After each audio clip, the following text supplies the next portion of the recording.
So for me, it all started back in nearly 4 years ago now. Waited a couple of months, didn't really think much of it, and then suddenly got a call back from the studios with Daily Gaze.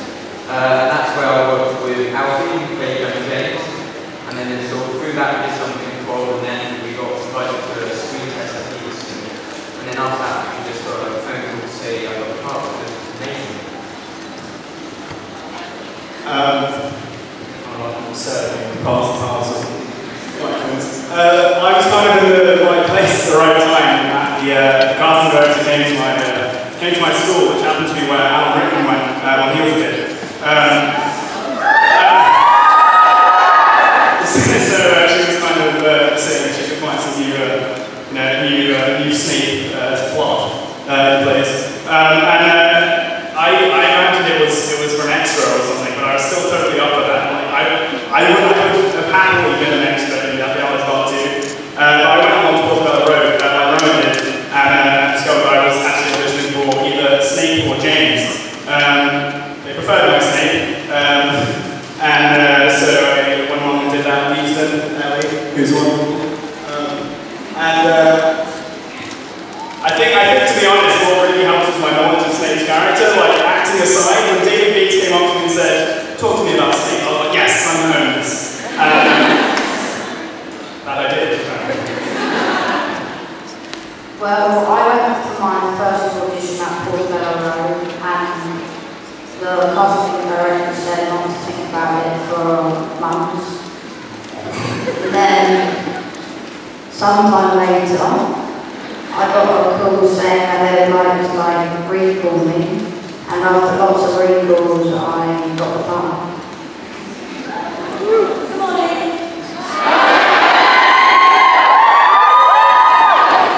I think I was 15, 16, and I actually auditioned for Evanna Lynch.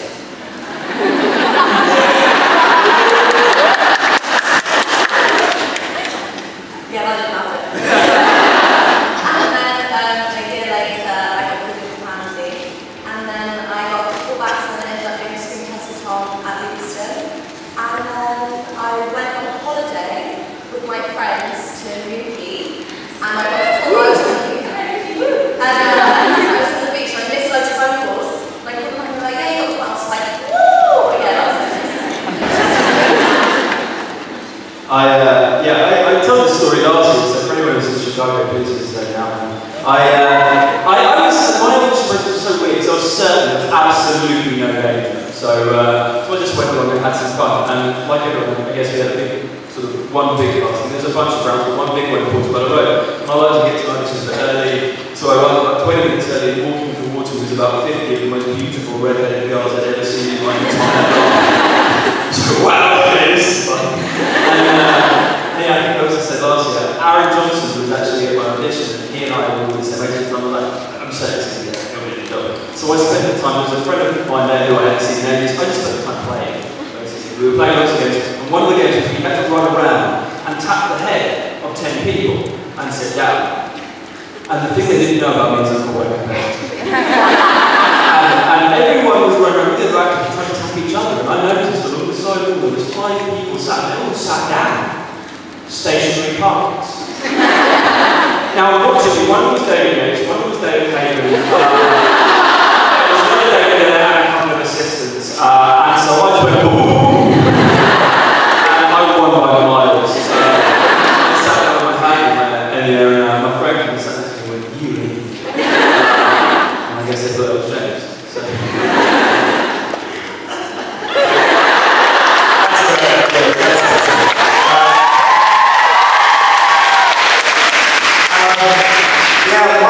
My audition process was a bit of an odd one. It all sort of kicked off when I was 11. And the casting director, or some of the casting team, came to the school that I was at the time and said, "Does anyone want to audition Harry Potter?" To which obviously everyone went, "Woo!" Like everyone went on auditions. And I sort of sat there a bit sort of negatively thinking, "Wow, it's not going to happen, is it? It's not worth my time.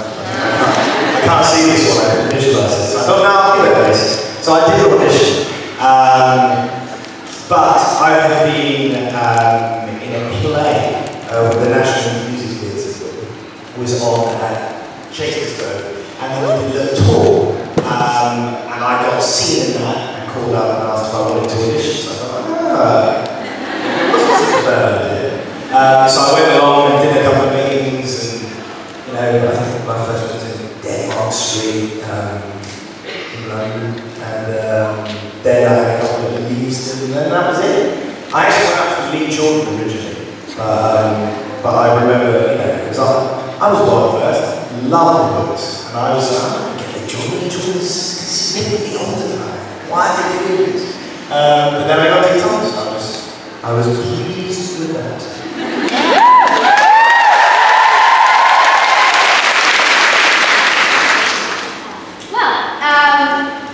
This is kind of a question I feel like everyone knows.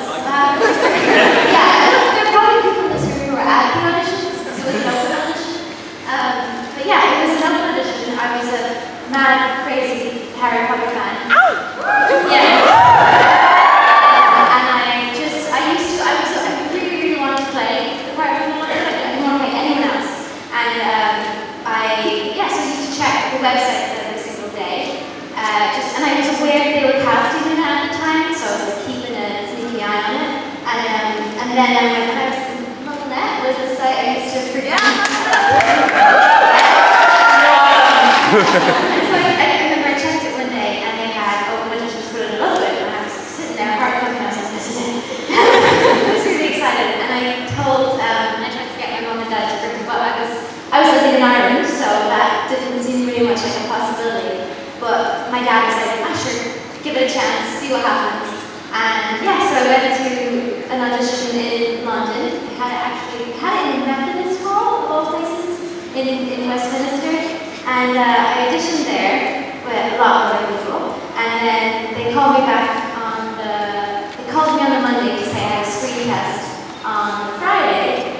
And next thing, David Yates was calling me, and they were talking about scenes with Daniel Radcliffe, trying not to hyperventilate. Really professional. And I had a screen test, and 3 days later, that's it. Got it.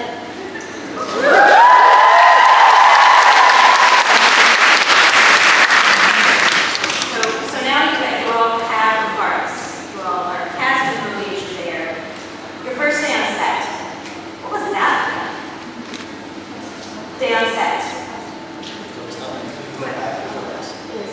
Terrifying. I was paralyzed. Oh my god. Because I was like, it wasn't just being on a film for me. It was like I idolized everyone around me. I knew like everything about them. So like I just couldn't talk to them because I couldn't. I mean, Dan would talk to me and I kept forgetting to say things because I thought it was a movie. You know? In movies you don't have to talk back. You just watch them. So I would just stand there and let Dan talk to himself.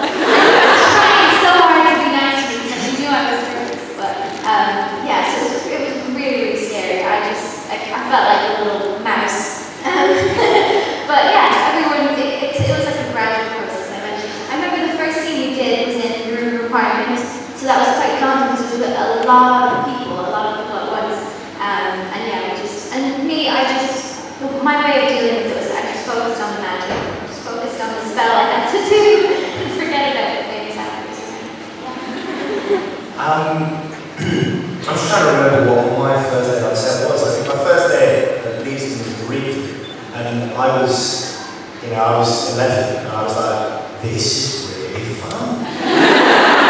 And there's all these other guys who are my age, we're just going to have a great time. And like, to be honest, I suppose, being that young, you don't really have a sense, or I didn't have a sense of nerves.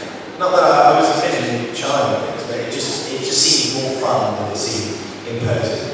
So I had a lovely time, and I think one of the first things we shot, we went up to Alnwick Castle. We went up to a place that before we shot that, I can't remember exactly where it was. We all flew up together on the plane, and we were just messing around, being a pain, as we were probably most of the time. We were happy to look after us, but it was lovely. I mean, I had a brilliant time myself. I wish my read-through had been so famous. Unfortunately, I think I probably was old enough that I felt those, and I just remember walking into that room and like everyone is there. Like it wasn't just the kids. It was like, the first person I saw was Robbie Jarvis, and Mark's up and determined to be brave and bold and act like he'd been there before and all that stuff. And Mark's up and went, "Hi Robbie, my name is Robbie." Which was nice. And yeah, just going up and just when you think you can't make more of an idiot of yourself in front of someone that you idolise, you go and meet another. Although I met Eve that day as well, so that was kind of like, thank God there's someone else who's new like me. But yeah, it was just, and then we all sat around and where it works, you have these massive tables and you basically just do a line, you just sit there and read the script. And you do, you just think, oh my God, it's Alan Rowan, it's Maggie Smith, they're actually doing this in front of me. I stepped inside the TV. And then it's like, oh damn, I've got to do a bit more too. But yeah, so no, just crazy that. But yeah, you know it's different from every other job. Because every job on set is always like the first day of school. But yeah, Harry Potter's like the first day of this. That's pretty scary. Yeah, mine was halfway through, and it was actually in the Great Hall on the 6th one that we did. Yeah, it was, and I remember going there, getting a buggy, and Matt was in the same buggy as me, and I was so nervous, because it honestly did feel like I was at school, and I didn't know anyone. And I did that solely because I had like Izzy and Anna and Georgina who had started the same film as me. So I didn't feel like the only one who was new. And I remember walking in and sitting down, and then J.K. Rowling walked in. Oh my God, she's like, look at me. And it was just really, really surreal, but it was so great, and everyone was just so lovely. Because they've been obviously doing it for years, and everyone felt like such a big fan, but everyone was so lovely. And it was just such a great experience to watch everyone literally read through the entire film. And I just sat there like, oh my goodness. So it was great, I was so excited to start. Well, my first day on set, I remember like I was like really scared and I like didn't know what to do.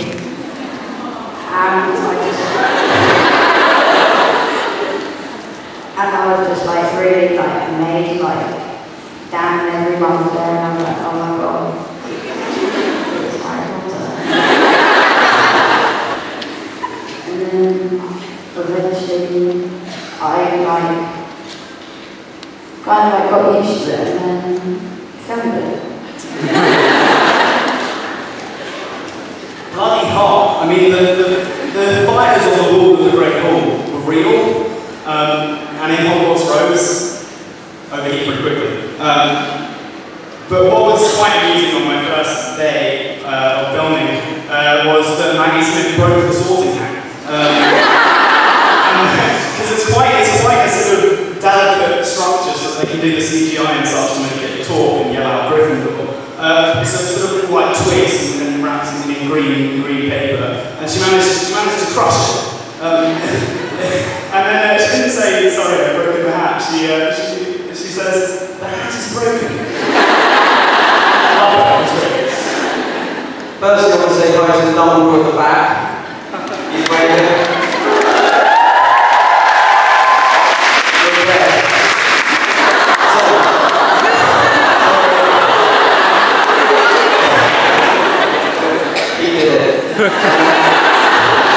So my first day was in the Great Hall. So yeah, nothing bigger than the Great Hall on your first day of set. So we had to fit it all into a bit arbitrary for like the last 40 minutes of the working day you can do because of our ages and stuff.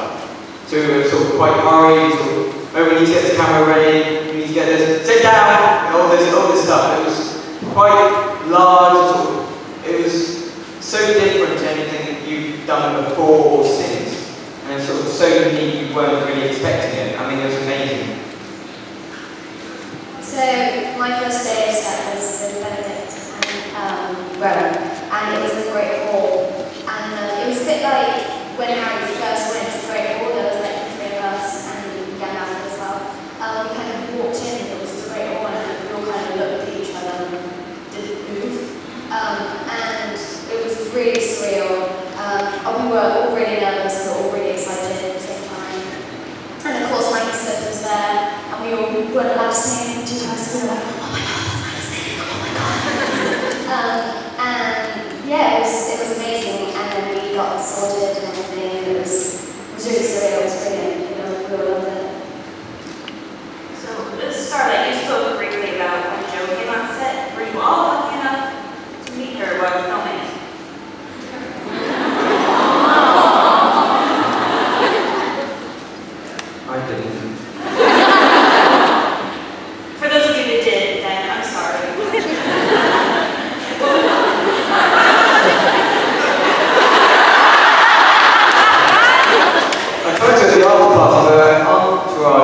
surrounding her, sort of like, almost like some sort of, not a cage, but just sort of enclosing her, so as she walked, they moved with her. It's quite surreal to watch as this sort of large group of people moved across the room. Ellie's mom came up to me at said after party and showed me her phone, on which there was a picture of her, Ellie, and Joe. And I looked at it, and I just looked at Sarah, who's Ellie's mom, and said, "What? Why? How?" It's kind of sad.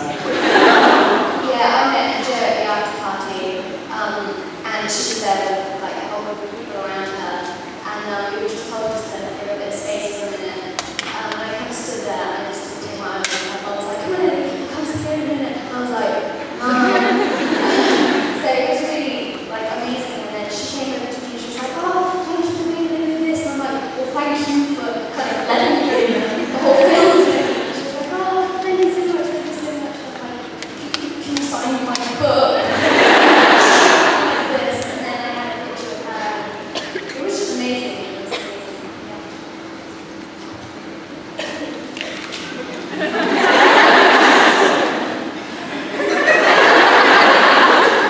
Both for you. So we're going to start taking some audience questions, line up slowly, don't trample each other. Who wants to go first? There's a microphone up here, so it's forming to you. Okay, can we get all like creative, like walking back up here? This is like one for each. If you were the protagonist in a video game, what would be your one-up life that you collect? What would be your what would you collect for an extra life? What the item would be, right? What would be your 2 power-ups, and what would be the value that killed you?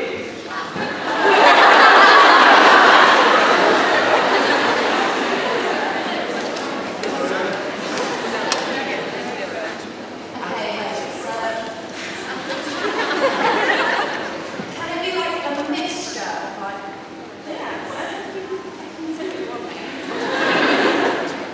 I would like a flower pot. It's like cards, yeah.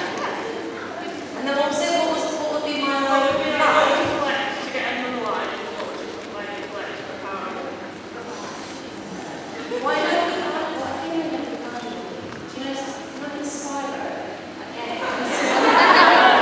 This is really bad outside.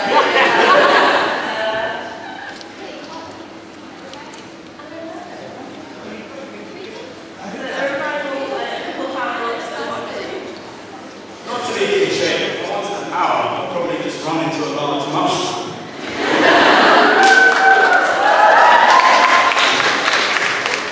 What else do I want to? You have what's next like a one-up life, and what will kill you? Kill me, well, guns actually. Tiger weapon.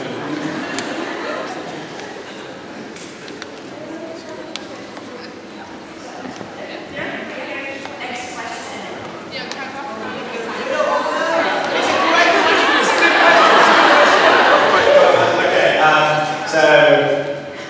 So I think my power-up would be a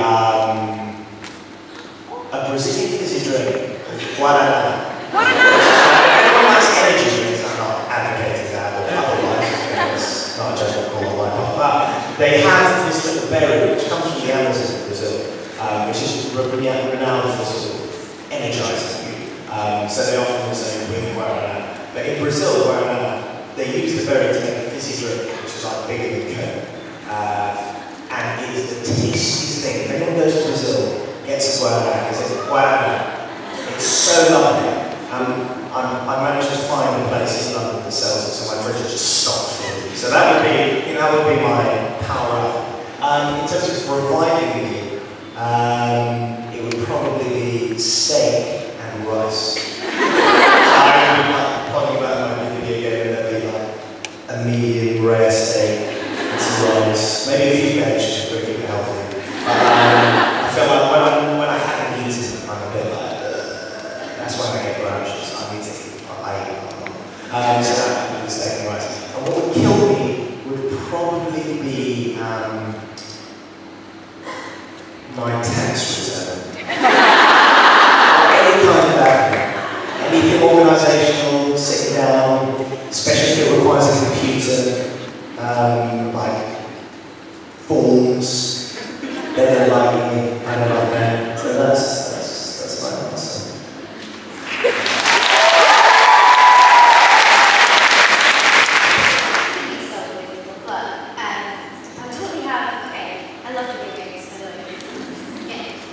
I think that would revive me. It'd be a little game, and then the little cats placed around it. It would just make me happy. And then I see a cat, and I'm just like, little, like, unplugging in there. And every scene, I also like, I take on the expression they're doing. So they're like beautiful, and they're up it. I don't know, I love to, and it's like, as the game goes on,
So probably after Harry Potter, obviously, like Ellie, I like to act, and I personally would quite like to go to maybe directing and producing and screenwriting and that sort of person. I'm also writing a book, which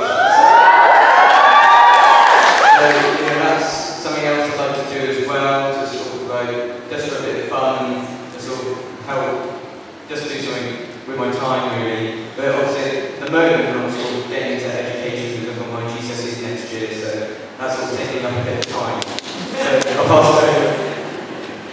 Yeah, I took a rather extended break from acting in order to bash out the GCSEs. But I sent an email to my agent the other day, sort of trying to call back, please, in a sort of Jack and Lost kind of way. Go back! So I'd like to do something else, but obviously I can't really better Potter. I would like to continue acting, but if that doesn't work out, I don't know what I'm going to do.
I have at least never alone. There's almost two things like, yeah, I've got this. No, it's not really at least never alone. It was quite fun. It was quite embarrassing. The last thing I did was on second unit, and I just came in with James and Ollie Phelps to do a bit on the green screen. So essentially, we were just standing on the platform, and we got to do some jigging in one way. I mean, we were just freestyling. There was a sort of accepted theory, but I was thinking I had a whole new spell possibilities up my sleeve. Exactly, I've been planning for years. So the idea was that we were repelling spells from the castle on the battlement, and I came up with this sort of slightly overcomplicated routine that I was doing when I was like, this is bang, this is around. And the center point of it was essentially a Roger Federer backhand slice. Sort of meant to repel a spell coming with sort of this angle, and I was going to go, and you know that really standing thing you do, maybe it's because it's Swiss, it spins the other way.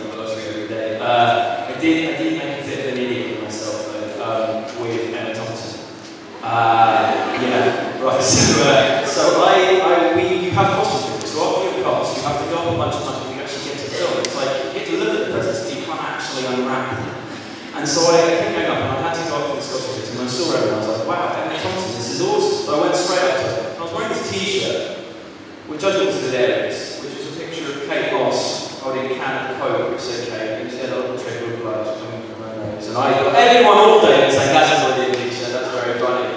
And I marched up to Kate, and I said, welcome back. I went to Emma Thompson, and I said, oh, I'm a massive fan. And we were talking for about a minute, and she sort of looked back, and she kind of tilted her head sideways, and her face just fell. And she looked at me and she went, oh, that's a shame. She's a lovely girl, you know. And I turned to her, I felt like this big. I turned to the runner behind me and I said, I've just met somebody who knows a person on my t-shirt. I'm so far from home. I walked like head in hand back to my train. I didn't come out for the rest of the day. But I'm not suitable to be around this kind of company. So yeah, for me that was a like.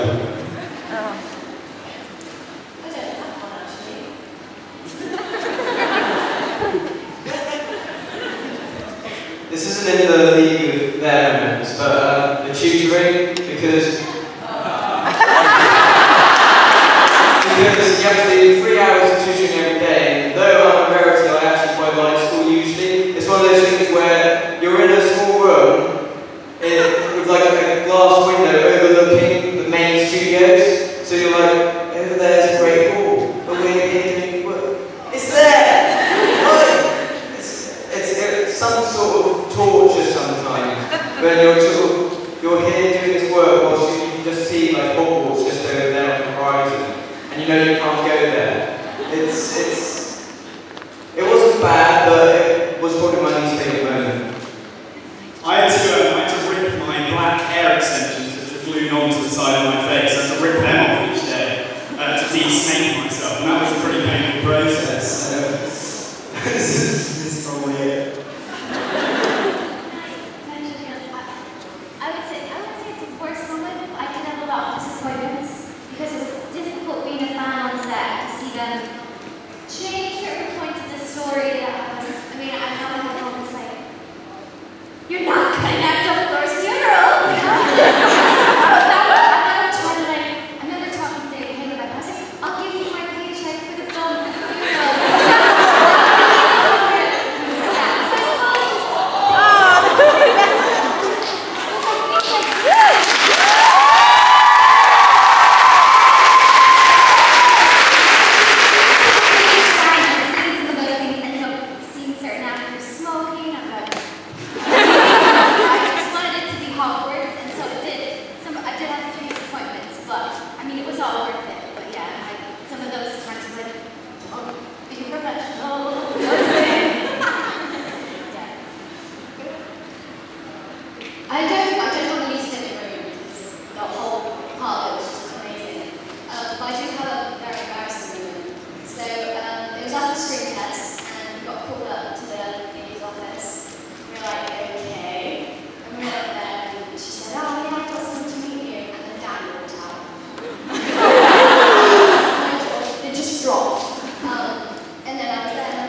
But if you go on there, yeah, you will be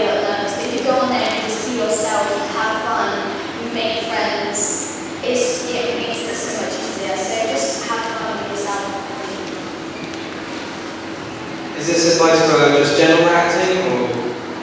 Sort of everything. Okay, well, one of the big things with acting is that you have to have quite sort of hard skin, because you out of many jobs, you usually probably only get maybe a dozen out of 100. So there's an awful lot of rejection in there, so you have to be able to sort of withstand that, sort of go up, try it again, go up, try again, go up, try again, and then you get lucky on several occasions, and those are usually the most rewarding ones. If you cock it up, then worry. I had one line, and I got that up on the last take of the day. I was quite used to it, but it was different. It was the river scene where I was lying next to Ellie, looking snake-like. And they were doing all kinds of different camera angles. They had a big camera down on the crane, and then the last take, they decided to have a camera going along on the boat. And I was really amused by this, and so I was really concentrating as I said my line. So I managed to cock it up and say, she's jealous because she's special and you're ordinary. Which gave the wrong idea about achieving this. I don't think you've got to have patience, because like, you go for like an audition, you may not hear back, and then like one audition, you may not hear back for a year or so, and you'll maybe get a part.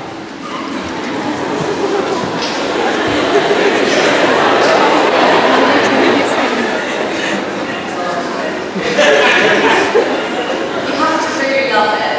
That's the first one. Because there's so much rejection, like tons and tons and tons. And half the time you might not even get a part, or might not even get seen in something because you just don't look a certain way, let alone not being talented or being talented. So it's extremely hard, but it's like anything. If you really want to do something, then definitely give it a shot.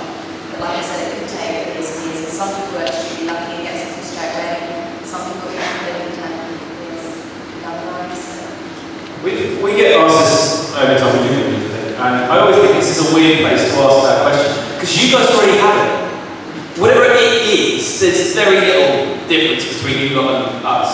You know, you have that creativity, so just carry it with you, just take it and read.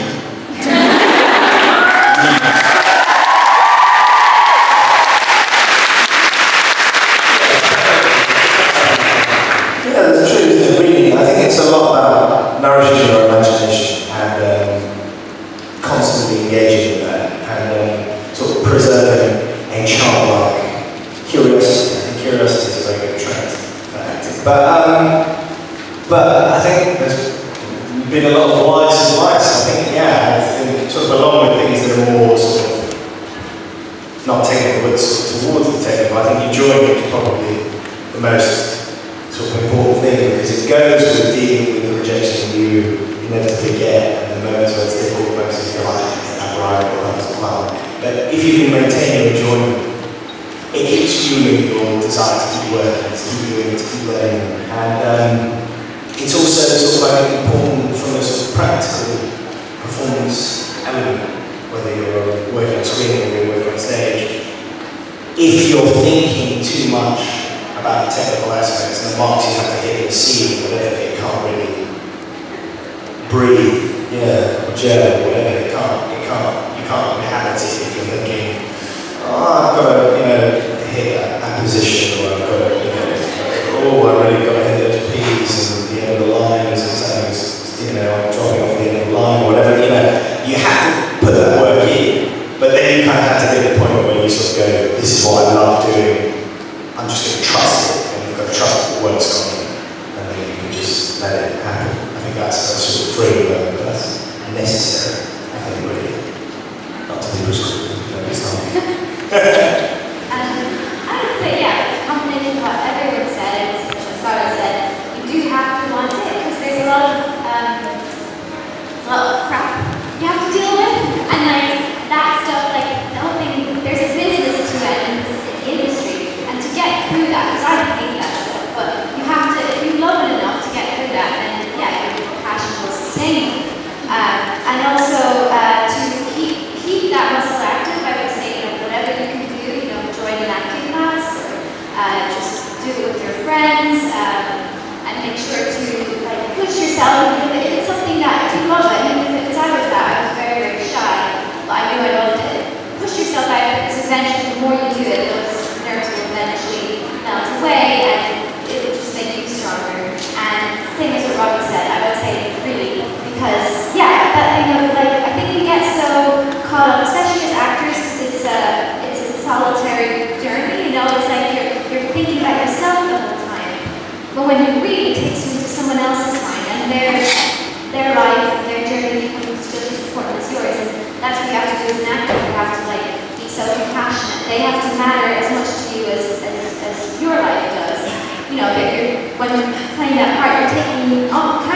everything they like in their hands. So yeah, it really keeps you in tune with what other people have to relate to people.